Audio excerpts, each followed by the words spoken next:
Hello and welcome to another episode of the Tampa Bay Arts Passport with a big returning welcome to the one, the only Lil Trini Kid. Wow, our horrible sound effects that I just created live. Hello and welcome back, friend. Hey, How are you? I'm good. Thank you for having me Oh, again. thanks for coming back in our brand new studio. I know it's fire. Isn't it Let's go. nice? Yeah. Downtown Tampa, let's go. Yeah, this is cool right out here. He was Yeah. just showing me like the drones and stuff, so that was cool. Yeah. Well, thanks for coming back on. You have been pretty busy since the last time we chatted with you. You have a brand new mixtape out. I do. It's super fire. It's called Out of This Fucking World, the Mixtape Volume 1. Oh my God. Why don't we just dive right in? Okay. Walk us through. Tell us a little bit about this mixtape. Where did it come from? What are people expecting from it? I just wanted to put out like a project. I feel like a couple people who like I like work with with my music and stuff, or like artists like you should just put out singles and stuff. But I think like my era of rap, don't get lost here. My era like of rap, like with like people like Lil Uzi and stuff, they would just put out like a bunch of projects, and like, I feel like just the type of listenership, if you catch my drift, like you kind of just want to full ride in like a full like sonic sound. So I don't know. I was like, it's just a mixtape to me. Like, I'm just gonna put out body of work, and I wanted to like work with a bunch of artists that I've been wanting to work with. So that's just an easy way to do it instead of just putting out a bunch of singles. So it's just something I wanted to do, and yeah. You're like, I just wanted to make cool art, and so I made Yeah. art, and here it is. I guess we should back up for those that didn't listen to the last episode or haven't stayed up to date. In the last year, you've really launched your own rap career here in Tampa, and so you've been doing a bunch of singles, but this is the first mixtape. Yeah. What's the difference when you're producing and writing like just a single versus a mixtape? I know you talked about like that whole experience, but like how is it different? I'm curious. Yeah, it's definitely different because I'm thinking of like, I'm feeling like of like a story, but like sonically, if that makes sense. So like my theme of this like project is like kind of like a trip, like outer space. And so like it has like a climax, like love story battle, but like the lyrics aren't necessarily giving that, but like sonically it's like it's taking off vibes, does that make sense? Yeah. And then like there's like, you think of your intro and then your outro, and then as far as like the collabs go, like when you probably feel the same way, like you like meet someone and you're like, let's collaborate on something, but you just have to make it happen. Yeah. So like that was the difference. Like those clouds, I'm like, okay, like, people are like, okay, let's do it, but I just really made it happen. Like I made this song for us, and then we like created it together. So it was, it's definitely different than just putting on a song. Yeah, sometimes you're like, I just really want to work with you. We'll find a way to do Yeah. it. Yeah. Talk about the collabs a little bit, because we've talked about those Yes, twice now. I would love to. So I have 6 collabs. I have a collab with this artist named Loving Me Rex out from Texas, Mungie the God from Texas, Junie the Gemma, Madison the Doll, Pedro the Plug, a lot of does, these and does. Yeah, and then another one with Kezra Leon. So I have a song called Wet that has 2 Texas artists, Mungie and Loving Me Rex, and that's just a banger. Like, it's just banger. I have a song called Doll with Madison the Doll. She is super dope. She's a baddie. I love her dearly, and she's a dear friend of mine. And it's a really special song to me. And she's definitely like a hard spitter. So there's that. And then I have You Feeling It. It's a club vibe. It's like just a baddie banger for the baddies. As my bro, Juno, on there. And I met him at work. He's really cool. And then Hit the Plug with Pedro the Plug. She was like my college homegirl. She's like, I rap. I was like, oh my God, I love this girl. So there was that one. And then Kezra Leon. He's like super heavy spitter, like just hard hitting, like bar heavy type of rapper. He hosted like the Nicki night at Southern Nights, and then he also opened up for Doechii, so he's really dope. His song's called Damn Friend, so yeah. Is Doechii on the album? I wish. When is that happening? I don't know. Ask Doechii. I know, when is that Doechii, where you happening? at? I need some I'm so curious. So you have, so many collabs on this Mm-hmm. mixtape. How do you decide, like, what is the right artist for a right song, and, like, what is that process like?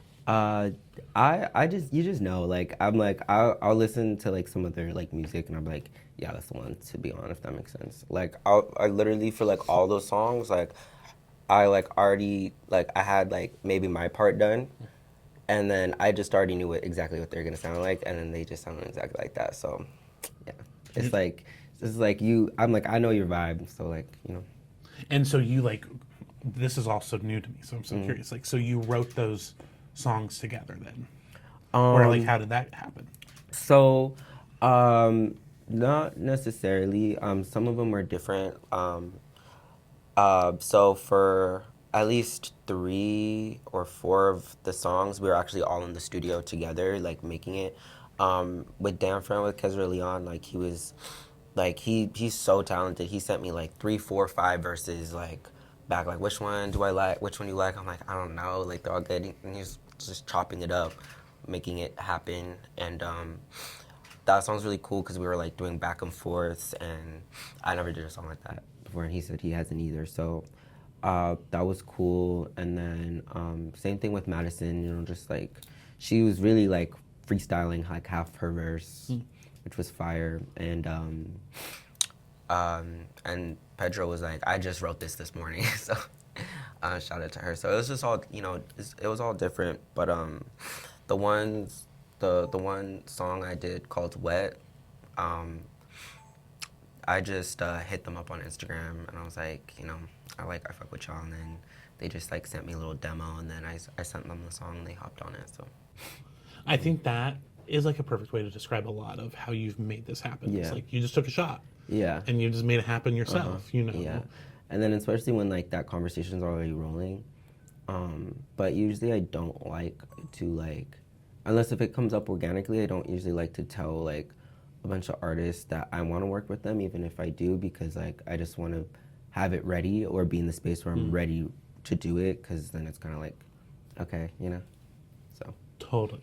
So this is volume 1. Yes. Is there a volume 2? Of course. Oh, Of course. I think I'm gonna put out a little EP before then. okay. I have like a collab or two that I'm like working on, and that just like needs to be out, and I'm kind of like in a little mood right now, so I'm like, I feel like that project is kind of different from my mood, so I want to be on this mood for my EP. I just put out a single called Snakes as well, so I'm gonna like kind of be in that mood, and then I'll hop back into the part 2, because yeah, I think the mixtape vibe, I call it a mixtape because it's just like I'm just like on the grind, like we're just like not really spending as much time as an album per se, and I want to really just put on like a bunch of artists on there, and kind of establish my sound before I consider it like a real album where I sit down and like really spend a lot of time. So Maybe for those that don't know, because I think that's a really interesting conversation, like, what's the difference for the layman person between a mixtape, a single, and an EP? I mean, and I feel like traditionally, like a mixtape is like you're like hopping on and like flipping other artists' like music, and it's like maybe not on streaming, like things like that. I mean, just like any element that kind of like makes it like different from an album, I guess. And then you have your like an album, which I feel like is like something, something more, if that makes sense. And then EP is like 6 songs or less. So I technically have an EP. It is just like a collection of all my singles that I put out in 2025, just for like easy streaming plus the remixes. So, yeah. And so you really started all of this a year ago, is when we kind of launched your career? Yeah, I would say I was putting out like freestyles on like TikTok and like Instagram since like 2023. But I officially like on like actual like music streaming, like no SoundCloud, no nothing like that. It was like last year. How has it been this year? I feel like you've produced so much, like you've put Yeah. out so much. What has that been like for you Yeah. artistically? It's been like, first of all, I just love it so much. Like, I love the project so much. I'm so proud of it. I listen to it all the time. Like, it's just so dope because I'm like, it's just, loving your own music is just like, yes, I listen to it all the time. I think a lot of things have changed since then. I have like a lot more eyes on me. I feel like I get a lot more like hate comments too, but I think that's like a good thing. Like, I don't know, I'm making a part two because people really liked it, but I posted like this video where a bunch of people were like, oh, I could just drop the OnlyFans already and give up. And I was like, oh, you feel bad for me? I have like 50 more like screenshots just like that. But like I find entertainment out of it. Like they'll put like gifs of like the volume and like put it like all the way down. But I take it as like okay, like that means like I'm getting like more impressions. Like I have like literally like on Instagram like 500,000 impressions like on like a month, and I have like only like 20K. So like when feel like I get like negative comments or whatever, I feel like that's just like like my visibility like growing. And then when people are like, oh, like, not gonna lie, like that wasn't it, I'm like, at least like they actually sat and like listened to my shit, you know? Sure. So I would rather have that than just have like the same like pool of people like listening to my music. So there's that aspect. And surprisingly, I feel like I had a lot.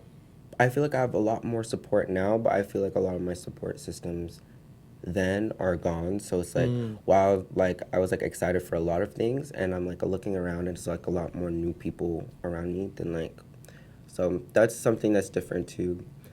Um, but yeah, and I feel like I'm in a mood right now where I have like new content to like, yeah, like just new stuff to talk about in my music. So Yeah, I think it's so interesting for us as artists of like sometimes where you start as you journey, like the people kind of change, your focus changes. So it's so interesting to like kind of watch that. yeah. Why do you think now was the right time for a mixtape? Like, why not save this? Do more singles? Like, what was it about now? Cause that's a really good question. I feel like right now, out of this fucking world of mixtape, like I don't want to be like in my late 20s and like or 30s and like have music that I'm like, cause this project is really like it represents like that really animated like kooky like side of me, and I feel like once you make music you just have to put it out, because if you sit on something too long,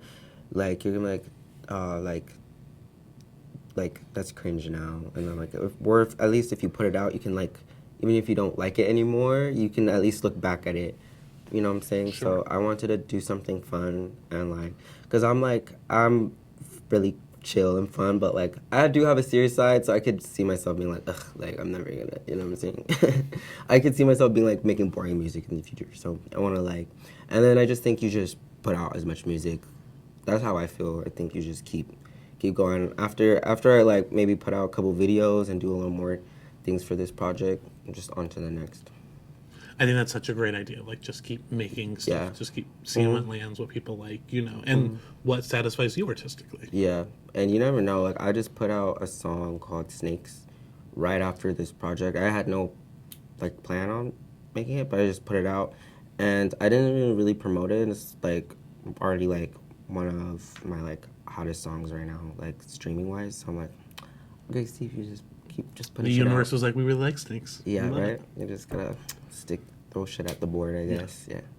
Are there any parts or any stories from making the mixtape that like you want to share, that you like loved the experience, or maybe some things that like you're like, this was an experience for sure. I I love literally all the artists on this project. I love them all. I think literally just like I said with Kezra Leon, like him just like sending me like 3, 4, 5 verses that like no one else is gonna hear. But I'm like super fire. Seeing like Madison just like literally like freestyle her like whole verse right in front of me. Like she recorded it at the verse, or her verse at the studio with me, and then she re-recorded at her own verse. But just seeing her do her shit like in one breath is just fire. Because for me, like my main mixing engineer knows like I'll sit there and redo the same line and like no redo that little part, just like stack that ad lib right there, like very like meticulous, but like she just like killed it. And then I love when Pedro the Plug, my homegirl from college, she got me in a little trouble because she just smoked up a blunt in the studio. But I'm like, you know what, that's my girl, so yeah, those are probably my favorite experiences. Yeah. Are there any learning moments you had of like, oh, now I know that for the next time? Or any growing moments, we can call them. Make sure you know who you're recording with, because you might not want to smoke the blunt in the studio. Oh, fair. I'll probably keep the rest to myself. Fair enough. Yeah. Fair enough. What is next for you? So we've talked a lot. Part 2 is out there on the horizon. The EP is coming up, but like, are there more singles on the horizon? Like, what are you cooking up now? Yeah. So, what's next? I'm ready to just like take social media and like music more seriously. Like, I'm already getting paid a little bit on Instagram and Twitter for like posting. So now, I'm like in like the creator program for TikTok. So I'm like getting used to like going on live there and I can like play my music and just, you know, doing like more content heavy stuff. And then music, I have some like cool collabs coming out. So and I have some really hot songs I can't sit on, like I just put that. So I think I'm gonna put out a little EP. And I think like as far as like the nightlife goes, like I think I'm like on my way out. Like, you know, it's like I feel like I've always been one of like the like sweetheart dancers, I guess you could say, but you know, I think there's like only like so much you can like be like in where it like doesn't like kind of like change you a little bit. Sure. Cause like cause I'm like I think I'm like right there where I'm like before I lose all the innocent out of my eyes, like let me like kind of teeter my way out. But I'm also like, you know, just networking a lot. Like I've been going to Miami a lot, like meeting new people, networking. Hopefully some performances in the future. Cocktails never hit me up to perform, which is crazy. I am the most gay stream rapper in my city. Gay rapper in my city, excuse me. Not rapper in my city, gay rapper in my city. Definitely check this out. It's okay. I'm sure Adriana, I'm sure you get me on the next time. I love her though, but yeah. We'll see. So cocktails on the bucket list. On the bucket list. I want to do cocktails at St. Pete Pride. I am leaving to the Virgin Islands, but I'm free Friday, so it's not too late. There's still time. There's still time. I'm so curious. So you mentioned like you're doing more live stuff. You're doing more social media. Mm-hmm. Is like live performing part of like the like? Because I'm so curious nowadays. Like, is that where it's really at, or is it more online now? I think, yeah, I feel like, of course, like, down the line, I mean, like, I've done, like, pop-ups and stuff, but, like, I think I'm, like, kind of focused more on, like, the, like, online, you know? Sure. And, like, and more, like, focused, like, on, like, the music. Like, I would rather put out, like, a bunch of songs than, like, just, like, go tour one song and, like, do a video and, like, just keep, like, shopping that one song. I would just rather put out a bunch of music, and I think the rest comes out later. Like, I'm just kind of, like, still like putting the groundwork down. Yeah, that makes sense. Totally. As we start to wrap up, I'm so curious if you could give yourself advice back to Lil Trini Kid, who was just starting to put things out on social media 3 years ago, to now here you are, mixtape, EP in the works. Like, what would you tell yourself back then? I would say I think I'm just such a people-oriented person. I would tell myself to, like, I would probably hate to hear this advice because I would hate when people would get in my ear, but I'd be like, watch who you're around, like, focus on yourself, like, put yourself first, like, you know what I mean? Yeah, that's what I would, like, seriously. Yeah, I would definitely tell myself because I think, like, sometimes, like, you show up for everyone, and then when it's your turn, like certain people shop for you, and then it'll be literally, I know a lot of people can attest to this, be the people who you don't even know who are the ones that are like rooting on for you the most. So yeah, I would just say like, you know, like have your fun. I've always never really been like super dating type either, but like, you know, just don't let anyone like disrupt like your moment and your momentum. Like really just focus on yourself, and then whoever is really genuine, instead of like extending yourself, just let things happen organically. Yep. Just let the universe guide you. Bring things to you. Love it. Well, thank you so much for coming on today. Thanks, Avery. We're excited to stream the mixtape, see all the new things. Yes. And you know what? I'm excited to see you at cocktails. It's gonna happen. Yes, it's gonna happen. Maybe not this time, but like the next time. Yeah. Well, thanks for coming on, and we'll talk to you soon, I'm sure. Thanks, Avery. I appreciate it.